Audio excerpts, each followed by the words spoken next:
Hey guys, it's Dawn here, and today I have a little pond project. I wanted to make some floating baskets.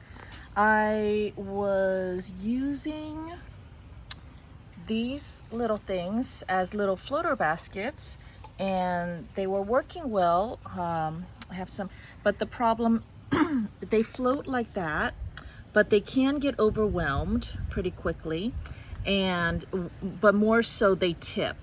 They tip over and then they do this, and then everything that I wanted to keep contained falls out. So I wanted to improve on that, so I made some, just adding a little bit of a pool noodle to the top of it. And then I found these mesh baskets at the dollar store. So they're $1 each. They're a good size, a lot bigger than the other little baskets and so I floated that one by doing the same exact thing with the pool noodle. So and it can actually hold quite a bit of weight. I put 3 rocks into this one before it sank. Let's see, why do I need little floating baskets? It's because I have some floating plants, and this is Ricky something. And what it does is it floats like this, but then with agitation and the fish going at it and stuff, little bits break off.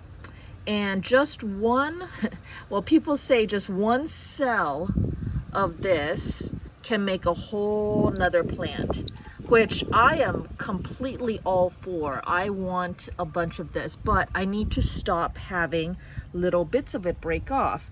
And I totally believe what they say about how prolific it is, and I love that it's so prolific. But the problem is it just keeps falling apart. So until I get a good enough batch, I need to keep this this batch safe. So that's why I wanted the floating basket. So now I can keep it safe in here. See this guy escaped. Now whenever I find these little pieces, I can just scoop them up and put them in here. Oh, how much more stable is this? A lot more stable. unless if that happens, I guess. But it won't go on its side anymore. It won't tip on its side. It is a lot more buoyant. And to the point where you see how much it's holding off the water, out of the water there. So now I even have a little lip versus this where you don't have much of a lip at all. So plants could still escape, especially when the fishies are hitting at it. And that's what kept happening over and over again. So anyways, these are a lot more stable. I love that I can have a bigger one. And this also makes it so that if, like I found a few pieces of these had kind of broken off. So I want to go ahead and just propagate them, or maybe I just want to float them for a little bit until I get time to deal with them later, but I don't want them to dry out. I can just toss them into one of these baskets super quick and then get to them. So I have the Richie over there. I have this guy over here who's overwhelming this basket, and this is the hornswort.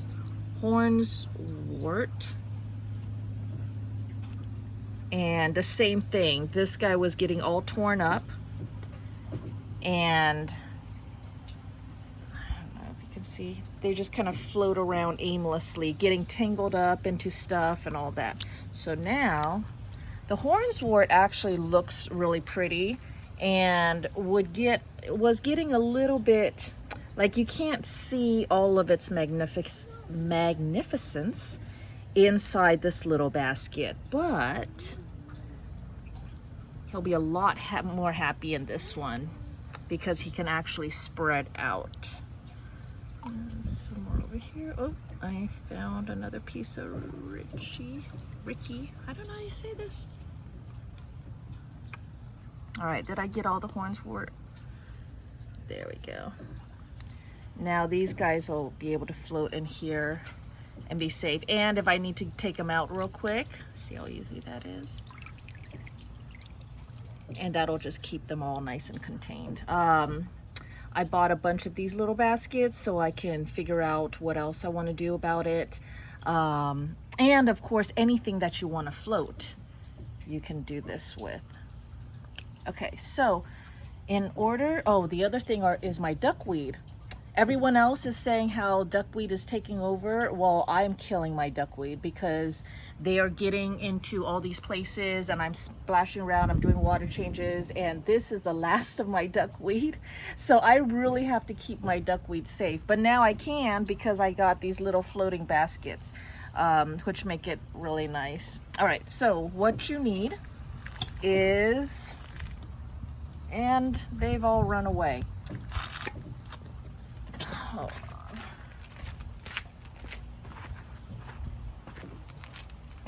Sorry, the wind picked up all my pool noodles. Okay, a pool noodle, some tape. I just use some duct tape. You can use whatever tape works. Whatever lightweight basket you would like to use, a sharp knife, and a pair of scissors. So this is what I use. The scissors is just for cutting the duct tape. The knife is for cutting the pool noodle, because if you can get at a 45-degree angle and cut it straight down, if you need to, don't try to cut it straight like this. Go to a 45-degree angle and slide it down. Then you can pick up and you can slide it down. Don't try to do a sawing motion or anything like that. Let the sharpness of the blade do all of the work and just slide.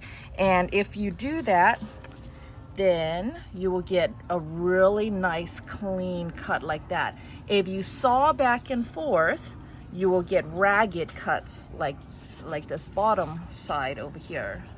So clean cut, easiest way is to use a sharp knife, 45-degree angle, and slide it down once, pick it up, slide it down again. And if you find the right angle, you'll find it's like when you slice paper and you can just slice all the way through. It's pretty much just like that. And you can do it in one easy shot. You want to measure out, let's see what piece I can show you. You want to measure out the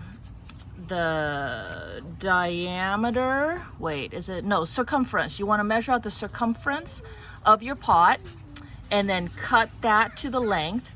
Cut it long ways like that, so you end up having a thin, long strip, and then you're going to just go wrap the strip around, use the duct tape to secure the end. So here's the end. And then what I also did was I added some duct tape on the bottom, on this large one, that it's on the bottom on all four sides. And that is to prevent the pool noodle from sliding down, because all of my containers, it is wider on top and then it slopes downwards. And I don't know, the pool noodle was just kind of shifting on me, which was just a little bit annoying to me. I just wanted it to be nice and neat up top. Of course, you can find prettier tape. You can find the pool noodles come in all different colors. I wasn't sure about this green, but looking at it now, I'm very happy with the green. I would probably have liked maybe some, I don't know, maybe some green tape, maybe a darker green, I don't know. But overall, I actually really like this project, and it's gonna just help me keep my plants a little bit neater and happier. If, like the duckweed, if you don't disturb it, it will actually continue to make, where's my finger? You see how the leaves all stick together? It's when it keeps getting torn apart that it separates into two leaves. and then sometimes even just one leaf, and then by the time it's one leafed, then it's so weak and it gets damaged so much that it just dies, which is what's going on with me. Here's a close-up of the Ricky, a close-up of the hornswort. But I really enjoy these, and I need to make a whole bunch more, which means that I have to stop killing the ones that I have with such rough treatment.